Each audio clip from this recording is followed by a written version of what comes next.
Hey, what's going on? I'm Jason Manchester, and today we're talking about long exposure photography. I've said it before, it's one of my favorite types of photography. I love it. If you haven't seen the last video that I did, you can go check it out here. It's kind of an overview of what it's all about. Kind of where do you start, how do you get going, all that type of stuff for beginners. So go check that out if you would. Now, this video we're going to talk about some settings in order to go out and actually take the photos. There's some settings that you have to change.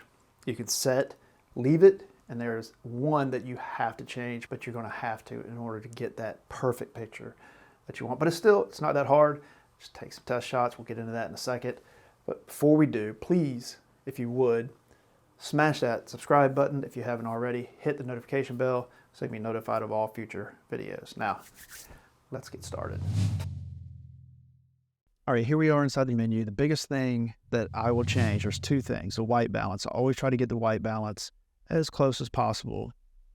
No, so I don't have to mess around with it a whole lot in post. It makes it easier. So it could be 4200 to 5200. I normally try to keep it around 5200. Always seems to work pretty good. But again, it depends on where you're at, your location, and what it calls for. So just change it accordingly. Don't use auto white balance and all that. Just if you can, if you have Kelvin, hit the Kelvin and change it accordingly. The next thing that I'll do is I'll come down here to picture style, and I'll either go to standard. Sometimes I'll use landscape and neutral.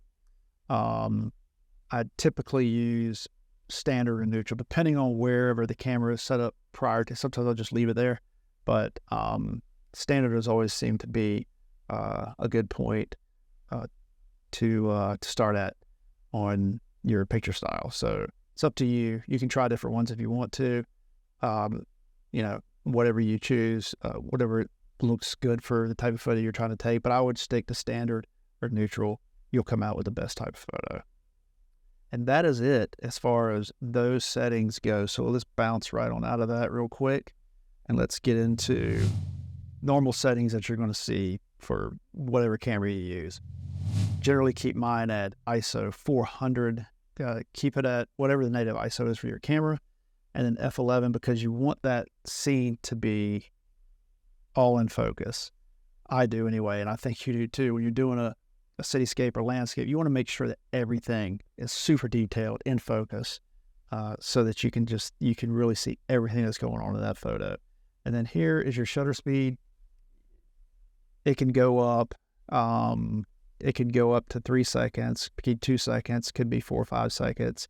I mean, you take it up 13 seconds to whatever you need for the situation that you're in.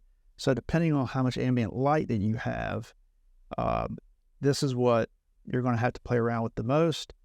Just take some photos, take some test shots, and then you'll start to see your photo develop the way you want it to, depending on if you're looking for light streaks or the waterfall to be nice and blurry, or maybe there are certain cars that are passing through. Whatever it is that you're trying to achieve, this is what you're going to have to play around with the most and take some test shots to make sure you're getting the shot that you want. And so that is it with the settings. That is pretty much all you need. Right here you can see I wanted to show you some photos that I have where I did some different types of long exposure, but you can see in this one right here where you got the streaks of headlights and taillights.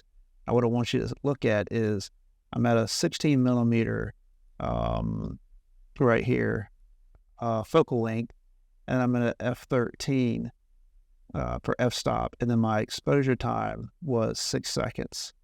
And then you look over here at this one, doing some steel wool photography. Again, 16 millimeter. I'm usually as wide as I can go. 16 millimeters is as wide as you really want to go, to me, I think. And then I had f11, and then it was 8 seconds. And then over here for this that I took of a city up from a bridge, you can look at, I'm actually on a 35 millimeter length, and then f18 with a 13 second exposure time. So that kind of gives you an idea of, how it varies. Now, the f-stop did change. You don't have to, but, you can see I'm always around f11. This one's f18.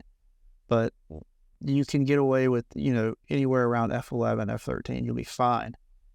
It's up to you, but you can play around with it. The biggest thing you need to change is you can see the difference in the shutter, the exposure times.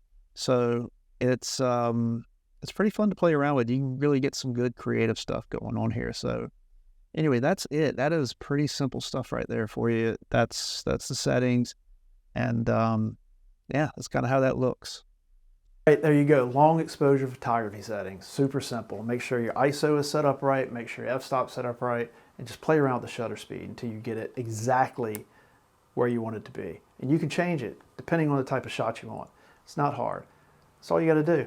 And pick up one of these. I'll leave a link in the description below. This is a variable ND filter. You're going to need one in order to do waterfalls during the day because it's going to be so bright.